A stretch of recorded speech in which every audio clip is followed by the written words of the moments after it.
Hey guys, welcome back to Film Fetish Off the Cuff. I'm your host CJ, and today we got a slightly more positive review on our hands. Unlike that shit show that was Resident Evil Welcome to Raccoon City, today we're going to talk about the unnecessary sequel to an unnecessarily long franchise, Scream. Now don't get me wrong, I love the slasher genre, all the way back to the early 70s with Mario Bava. Then you got Dario Argento, you got Lucio Fulci, and then you got the Friday the 13th, Nightmare on Elm Street. Like, I love slasher movies. The gorier the better. You got the weird ones like the Prowler or the Mutilator. They're just gory, ridiculous fun. Scantily clad women being butchered, poorly acted males trying to act like they're definitely not the killer. Love all that shit. So, my surprise in the 90s when the first Scream dropped, I'm like, oh good, another slasher film. And it's like, wait a minute, they're acknowledging slasher films. This is cool. So, we cut to 25 years later, and we're on our fifth film. Poorly titled Scream, instead of just Scream 5 or Scream, holy shit, this is still going. Whatever you want to call it, it's the fifth one in the franchise. Poor Nev Campbell, Courtney Cox, and David Arquette are back. They're just like, holy shit. It's a new sequel, so we got a whole new cast to go along with the trio of veteran characters. And they're being tormented yet again by a one or two Ghostface killers. Spoiler alert, there's two. And yeah, they're just trying to solve it with their tongue-in-cheek, referential, I'm pretty sure I butchered that, goings about of horror movies and all the sequels and how obnoxious they are. And then how in 2020, 2019, I don't remember when the trend restarted, but the, reboot / way too fucking late sequels genre started. They make fun of that too in this movie. Now, this is going to be a heavy spoiler review. So if you, want to be at the reveal of who the killer is and all that fun shit, I suggest not watching this episode because I'm going to tell you who the killer is, what their motivation is, how disappointed I was, etc. So, you've been warned. For everyone else, twist your nipples and let's get freaky. It's review time. Now to start us off, as I said before, I thought the first Scream was fantastic. It's brutally violent, darkly funny. You got Skeet Ulrich, Matthew Lillard, Nev Campbell, all of them just going ham as teenagers. And just the fact that it was a movie within a movie, because, you've got Rainey Meeks' character just spouting off all these facts about movies, and me as a little kid, I'm just like, oh my god, that's literally how I watch movies. I'll be right back. Loved it. Sequel comes out, and I was just like, okay, that's awesome too. That was not a bad movie. I didn't love it as much, but it was still really good. And then there's the shit show that is the third one. This is right after, school shootings and stuff like that, so they toned the violence down a lot. It's decent.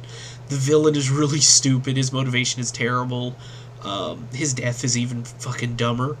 And then, cut to, God, what was it, 7 years, 8 years? God, was it 10 years? I have to look that one up. Anyway, it's irrelevant. We got Scream 4, which was a shock to me. I was like, it was really good. A return to form. I loved it. Was like, cool, in the series. That's great.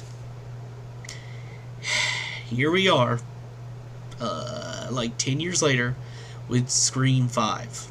And the movie starts exactly like the others, young, attractive female being harassed on her landline, which is the funniest shit in the movie, is the fact that these people still have landlines, and they're under the age of, 60. Who the fuck has landlines but businesses even? Go with it. Anyway, so, her landline's ringing, she's talking to her friend through text on her cell phone, and, the killer gets in, cliche, butchers her. Then we cut to her sister, who finds out that her sister was stabbed 7 times, but survived. And now her and her friends all get together to find out who the killer is. So, they go to the obvious source, David Arquette's character, Dewey, who at this point he's living in a trailer, he's by himself, he's miserable. He literally like just goes on this rant about like, hey, it's your friends, or hey, it's your boyfriend. It's really great. He's amazing in his short run time in this movie. At first, all the characters I hated. Not the legacy characters, but the new ones. They're all, these new age little whiny shits. And I was like, I don't know. But by the end of the movie, I actually found most of them enjoyable to, like, just watch be themselves, and it was pretty fantastic. The greatest character in the movie, I have to say, is Randy Meeks' half-sister. She's his character, essentially. She talks about the sequels and the remakes and the reboots and everything, and she's hilarious. Who else? Nev Campbell and Courtney Cox don't really show up until a little over halfway into the movie, and it's fitting. They're not the main focus of the movie. The killers, when they're on screen as the Ghostface killers, they're actually really cool. At one point, they're in like a hospital, and the killer's like stalking the poor sister who he didn't kill last time. So he's just walking behind her, about to butcher her, and his phone goes off, so he hits the little voice changer thing, and he's just walking and talking. Very interesting for like a slasher film. Now, where the movie really dropped the ball for me, they had a great opportunity. I rewatched the first Scream for its 25th anniversary, and I'm deaf. I'm literally like, what? So I had the subtitles on. Torments Mark, his old lizard ass, over like, really? He hates subtitles, it's funny. But, so I'm rewatching it, and at the end, when she drops the big-ass CRT TV onto Stu's head, he gets electrocuted and all that, but if you have the subtitles on, you can literally see he's not dead. He's moaning and groaning in pain, but he's not dead. It's not like it fell off a damn building and hit him in the face. So ever since, Matthew Lillard and fans of the franchise have been championing his return as Stu Macher. So, at the start of this movie, the first girl that gets attacked, she's asked the horror movie questions about the stab movies, the movies within the movies, and the question that she fails is, who was the killer of the first movie? And she goes, hey, it was Billy Loomis. And they were like, wrong. It was Billy Loomis and Stu Macher. And there's other little subtle references, and the final act takes place in Stu's house. And so I'm like, okay, Matthew Lillard's literally about to just come out of the shadows and be like, it's me, bitch. That doesn't happen. The writers dropped the ball that hard. They had an opportunity to bring back a legacy villain to, close the circle. Nope.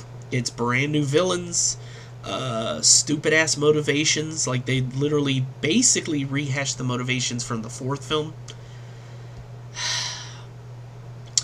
Now into the villains. Now, throughout the whole movie, they do a pretty good job, as the others did, of keeping it contained on who the villains are. It's actually done very well, as usual. There's a couple of nods. Not nods. Wink winks. Like, oh, are they the bad guy? They're not red herrings. They are actually telling you, because they are the villains at the end. It's really funny. But the problem is, when you find out who the villains are, it makes some of the deaths and stuff like that implausible. The villains at the end of the movie are revealed to be Amber, the young girl who gets attacked at the beginning of the movie's best friend, and the main chick's boyfriend, Richie, who is, what's-his-face from The Boys. It was really funny. I was like, if it's not Matthew Lillard, I think it's him. And the implausibility about the whole thing is, there's a scene in the hospital which pissed me off. It's the most undeserving death in the whole franchise. Again, this is a spoiler review. If you're still watching, this shit's on you. Dewey dies. They kill David Arquette off pretty early in the movie, and it kind of fucking sucks, because it's not even a cool... I mean, it's a cool death scene, but it's wasted on an uninteresting character.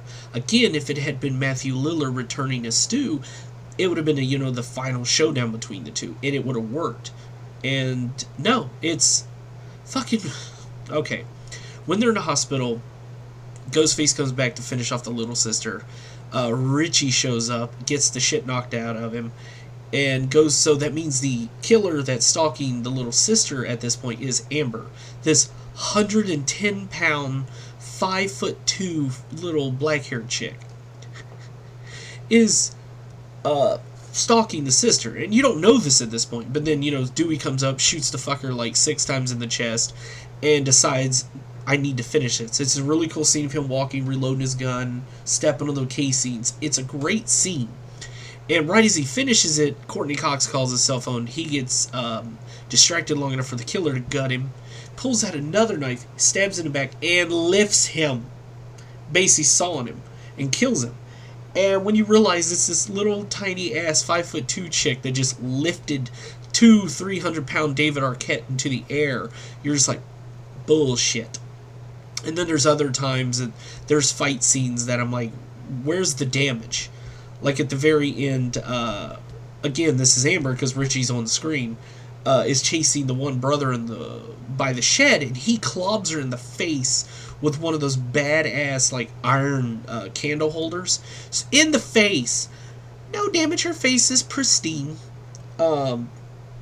Ironically, I couldn't remember who the actress was until her death scene, because her death scene is almost identical to her death scene in Once Upon a Time in Hollywood. If you haven't seen that, there's something wrong with you. Check that out and you'll know what I mean. It literally in theaters, I was like, oh my god, that's her! And again, their motivation is really stupid. They are people that are like a 4chan group that are pissed off that the last Stab movie was nothing like the originals. It had to do with, like, I think a pitchfork or something, and they were just pissed off. So they figured they'd go on a killing spree in the original house to reboot the franchise, essentially, to revitalize it. And that's it. So they figured they'd get Neve Campbell and the one sister back, kill them, and blame them for the murders, and literally do the exact same shit over again. Oh, also, it's funnier. Their reasoning behind making the main chick of this movie kill everyone is because she's the illegitimate daughter of Billy Loomis, which also lends to the belief that Matthew Lillard could come back as Stu, because they got Skeet Ulrich back. Some de-aging makeup to make him look like Billy Loomis with the bullet holes and everything. Super interesting. So I'm like, ooh, Stu's coming back.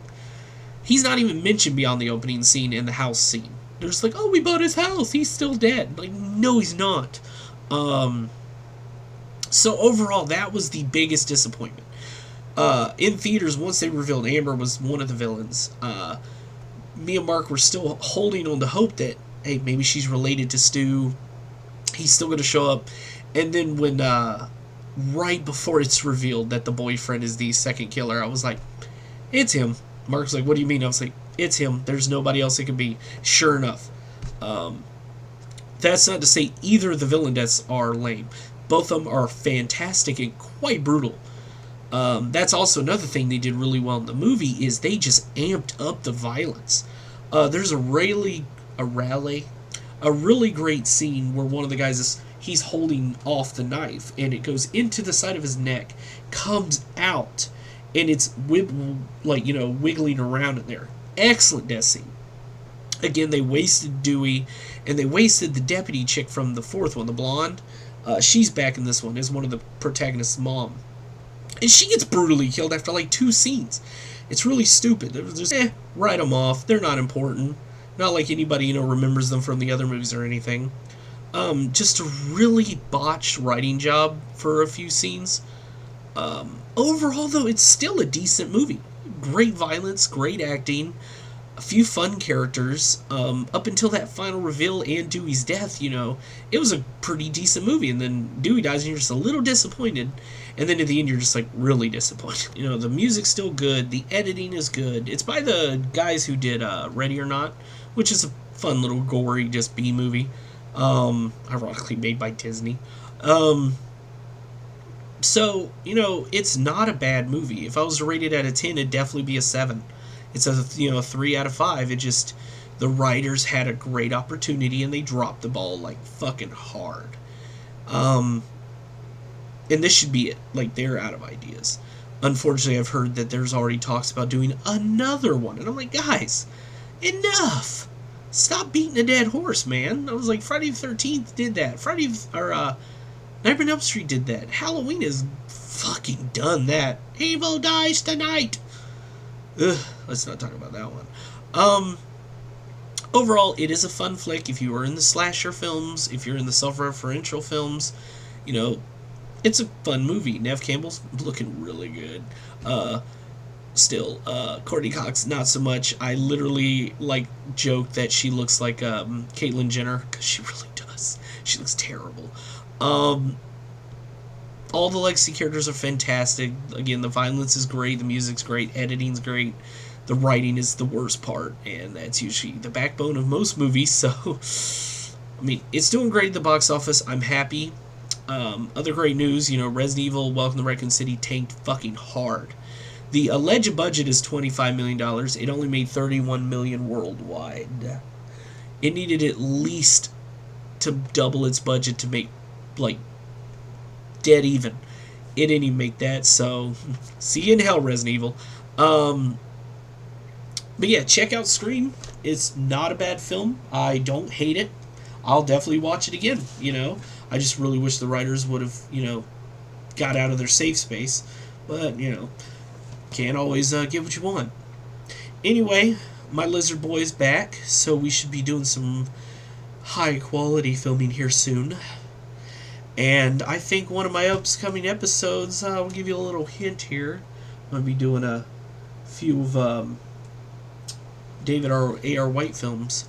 So, if you know who he is, you know what to look forward to. If you don't, well, you don't know what to look forward to. Anyway, this has been Film Fetish Off the Cuff. I'm your host, CJ, and keep it lowbrow.